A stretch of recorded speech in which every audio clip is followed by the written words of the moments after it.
Are you thinking about moving to South Austin, but you can't decide which area is best for you? In this video, we're going to break down all the areas of South Austin and learn about what makes them great. We're going to learn why some areas are worth more than others and why choosing between one side or the other of a main road in South Austin could impact the value of your home by over $250K. Together, we're going to break down the map like you've never seen before. We're going to look at things from the bird's eye view, but then we're going to drop down into the streets and walk them at the ground level too, so you can get a sense for what the neighborhoods feel like. If you're considering making a move to South Austin, then stick with me. I'm going to give you all the information you need to make this decision fun and easy. And if you want to know everything there is to know about living, eating, working, sleeping, playing here in Austin, then click the like and subscribe buttons down below because this channel is releasing videos about Austin all the time. But for right now, we're focusing on South Austin. Let's do it.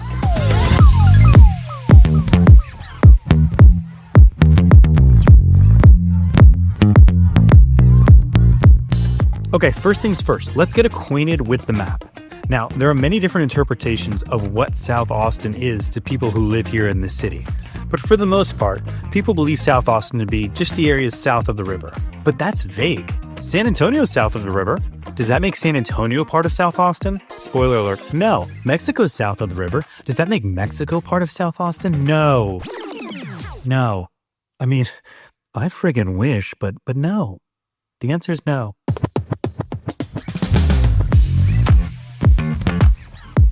For this video, we're going to focus on the areas south of the river and north of Menchaca.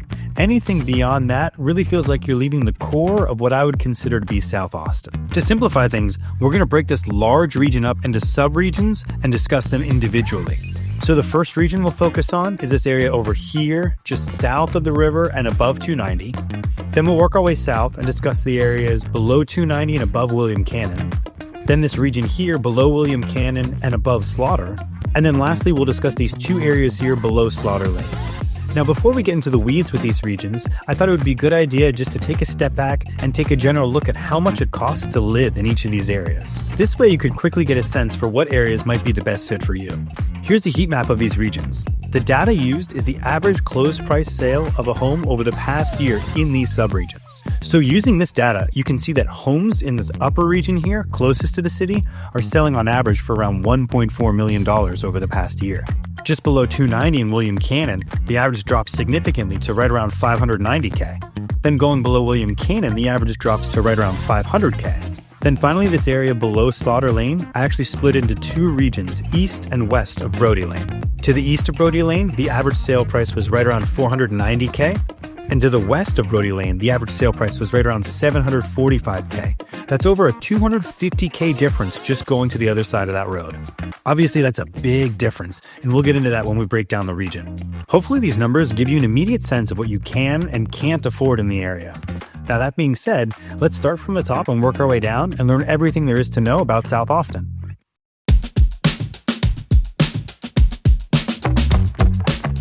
So the first region we're going to focus on is just south of the river down to 290. This region contains iconic Austin neighborhoods like South Lamar, Bolden Creek, Zilker, Travis Heights, Barton Hills. As we discussed before, homes in this area can sell for on average around $1.4 million. And it shows. The homes are bigger, on average around 2,200 square feet. And it shows. Homes in this area are at the highest price point of any area we're going to discuss today. And part of that has to do with proximity to the city, but also proximity to great parks. Additionally, there is a lot of really cool architecture in this neighborhood. I mean, check this out. Boom. Bam. Kaboom. Bam. Boom. Bam. There's so much good architecture here. This region gives you amazing access to Austin's most beloved park, Zilker Park. In fact, let's drop in there for a closer look. This park is over 350 acres with playgrounds, volleyball courts, the Barton Springs pool. It's amazing. The pool is connected to the Barton Creek Greenbelt, which itself is connected to countless acres where you can hike, bike, climb, paddleboard. It's incredible. Zilker Park is also directly connected to Auditorium Shores, another amazing park right on the waterfront. Auditorium Shores is just over 50 acres and a great place to take your dog for a walk and enjoy amazing views of the city skyline. Like I mentioned earlier, the neighborhoods in this area have some of Austin's coolest architecture. Let's jump into Zilker neighborhood specifically and just take a look around at the street level and see some of the architecture we're talking about. So you can see the neighborhood is a mix of bungalows from the 40s, 50s, and 60s, along with new construction in between. You see these all throughout Zilker. But then if you go right across the street, boom, you've got new construction right across the street. Most of the neighborhoods in this region have a very similar feel to Zilker.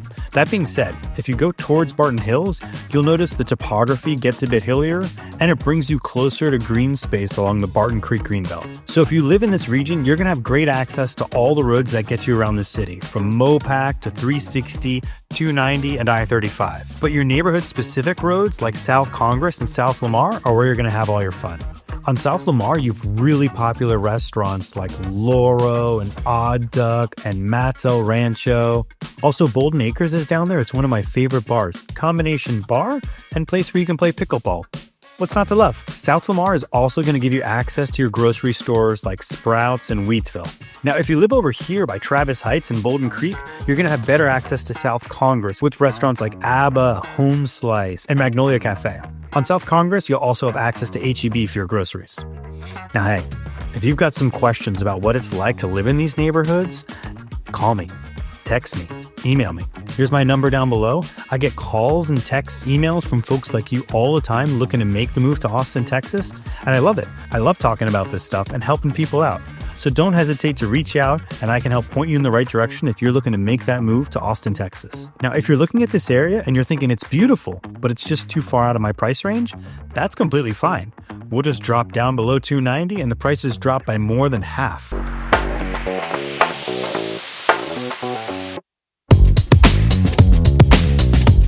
Boom! Welcome to region number 2.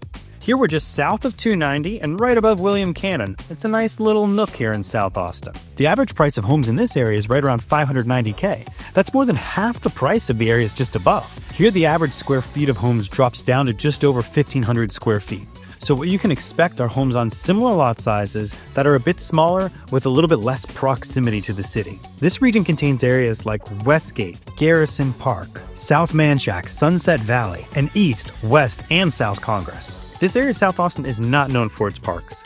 That being said, there is Garrison Park, and that's over 40 acres, and it's got baseball fields and tennis courts and swimming pools and lots of trees for shade cover. If you want more hiking, then the Sunset Valley Nature Trail System has tons of trails to explore. That being said, in this region, these parks are nowhere near as big as the ones just up north or the ones we're going to discuss in the upcoming areas down south. So homes in this area are way more affordable than they were in the area we discussed before. But they still maintain an Austin charm. But let's take a look. Let's go into the Westgate area. Let's drop into that neighborhood and take a look at what it looks like from the street level. Homes in this region start to feel a bit more like what you'd expect in terms of a typical Austin home. 3 beds, 2 baths, just around 1,500 square feet. Mainly single-story homes. There are some 2-story homes. So the architecture down here is nowhere near as crazy as the regions up north, but it's still great for the area. You're not going to find a lot of new construction in this area, but you will see newly renovated homes. If you're looking for new construction, your best bet might be to go look towards the South Menchaca area. Now, your major roadways are Mopac to the west, I-35 to the east, 290 to the north, and William Cannon down south. That being said, your neighborhood-specific major roads are going to be South Congress, they're going to be Brody Lane, and they're going to be Menchaca. Now, for your groceries, the popular options are going to be just off of Brody Lane, where you're going to find a Whole Foods and an H-E-B. Otherwise, if you go just south of 290, you're going to find Central Market, which is also super popular. Some other local favorites are Leroy and Lewis, just off Stasny for Michelin star-rated barbecue. There's also Moreno Barbecue off Menchaca. There's Little Darlin off South Congress, which is super fun. And then there's a series of great bars to check out at the Yard on South Congress. If this area is just a little bit out of your price range, then no worries. We'll just jump a little bit further down south below William Cannon, where prices drop even further.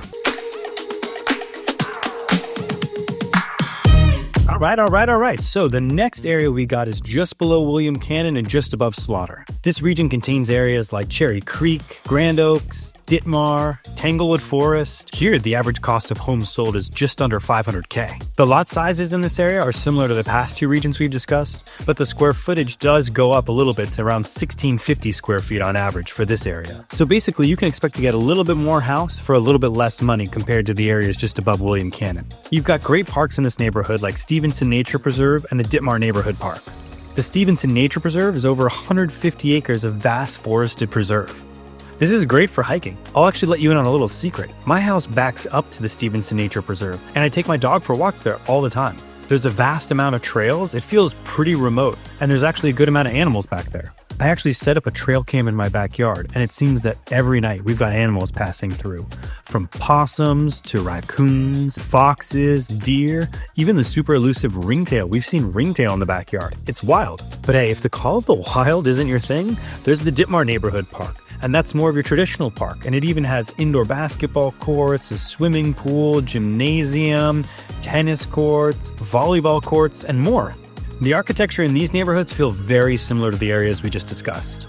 Let's drop down here into Cherry Creek to get a better sense for what the homes look like. This area is full of homes built in the 70s and 80s. The homes are around 1,000 to 2,000 square feet. Although you rarely see new construction here, you will see scattered flipped homes throughout the neighborhood. In this area, you've got Mopac to the west, I-35 to the east, William Cannon to the north, and Slaughter down south. Similar to our last region, the main roads here are going to be South Congress, they're going to be Brody Lane, and they're going to be Menchaca. These are your neighborhood-specific main roads. Now for your groceries, there are H-E-Bs just off Slaughter Lane, just off Menchaca, and just off South Congress. Additionally, there's a Sprouts on Menchaca too. You've got lots of options.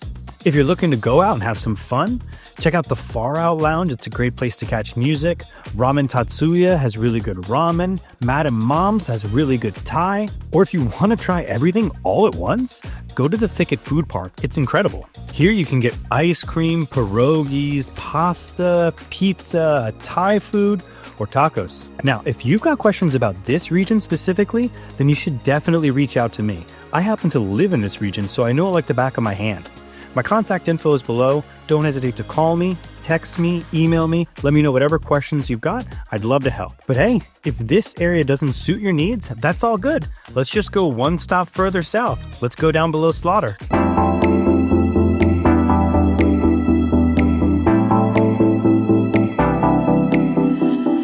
Alright, welcome to the area just south of Slaughter. Now, I happen to split this region up into two regions, and that mainly has to do with price. The difference in price between these two regions can be as much as $250K or more just by crossing Brody Lane. So if you're drawn to this region because you like South Austin and you're looking for a more affordable option, then look to the east of Brody Lane, areas like Baurhle Ranch and Slaughter Creek. In these areas, homes on average are around $490K. You get similar lot sizes to the areas discussed before, but your square footage on the house on average goes up a bunch to around 2,000 square feet in this area. Now, if you're looking for higher-end homes in a more manicured neighborhood with much bigger lots, then go west of Brody Lane to areas like Shady Hollow or Circle C. Homes in this area on average sell for around $745K. In these areas, you get great communities with bigger lot sizes and more square footage in the home. Being that this region is the furthest south from the center of the city, it's less developed and therefore you get larger parks with more space to hike and explore. To the east, you've Marymore Seawright Park. This is over 350 acres of hiking and biking trails. It's beautiful. In the middle, you've got Baurhle Ranch with over 300 acres of wooded park system with trails, hiking, and biking, but also playgrounds and basketball courts and swimming pools. Again, I didn't understand the scale of these parks until I went and visited them firsthand. They're absolutely huge, and there's so much to do in them. Then all the way to the west, you've Lady Bird Johnson Wildlife Center covering over 280 acres. Also, just above this is the Austin Veloway with over 3.1 miles of paved roadway designated specifically for cycling. It's an incredible place to go on a bike ride. Basically, if you want proximity to nature, this is the region for you. Now, since this region is the furthest from the center of the city, it's the most recent to be developed. As a result, you see that reflected in the architecture. A lot of these homes are built in the 80s, 90s, or 2000s. You might see homes that are more two-story. You might see homes that feature more brick, feature more stone. The style of architecture changes when you're out here. Now, if you go out west of Brody Lane, you're going to hit areas like Circle C and Shady Hollow where you can see this new architecture, but additionally, these areas feature homes with really large lots. For instance, let's drop down into Shady Hollow and take a look around. You can see as I'm walking around, the homes here are really unique and really interesting. You're seeing lots of newer homes, you're seeing larger lots, and of course, you're going to see higher price points as a result. One of the many perks of being in this neighborhood is you're under an HOA that gives you access to tennis courts, basketball courts, swimming pools, and parks. Homes in this area feel more spread out, and that makes you feel like you have more room to breathe. The streets even feel wider, and they're great for going on long walks or bike rides. Life just feels like it moves a little bit slower out here, and if that's your thing, this might be the area for you.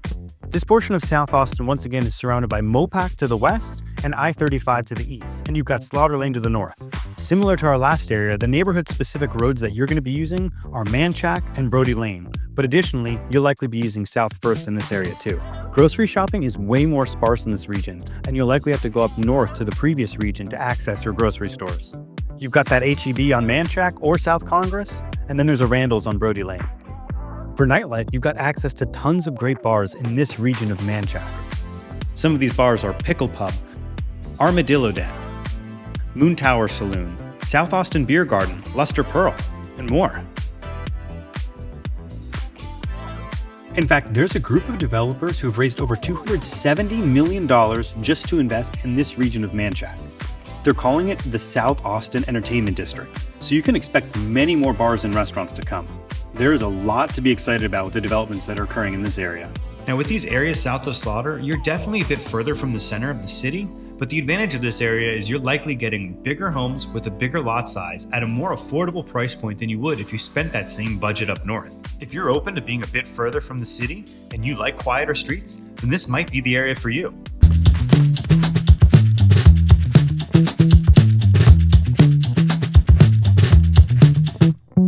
We did it! That's South Austin. Now, if you're still unsure about that area and you're curious about other regions around Austin, Texas, then you should definitely check out my video popping up right now. In this video, I cover the whole map, and I break it down into regions just like I did in this video. I break it down into central, east, west, north, south, and give you explanations of what it's like to live in all of those areas. I discuss all the major landmarks and all the upcoming developments that are happening to the city that might impact your search. It's packed full of good information, and it might help guide your house hunt towards other areas. Look, ultimately, I'm here to give clarity to folks like you who are considering making a move to Austin, Texas. If you have any questions for me, if you have any comments or concerns, my contact info is right down here. Please reach out to me. I have folks reaching out to me all the time, and I love it. I love jumping on the phone and talking through Austin and giving guidance on what areas might be the best fit for you. And you know what's crazy? You could be one of those folks. You should be one of those folks. You should give me a call. My contact info is below and it's in the description. I'm a realtor here in Austin, Texas, and I'd love to help you with your search. Reach out to me and I can make the process fun and easy.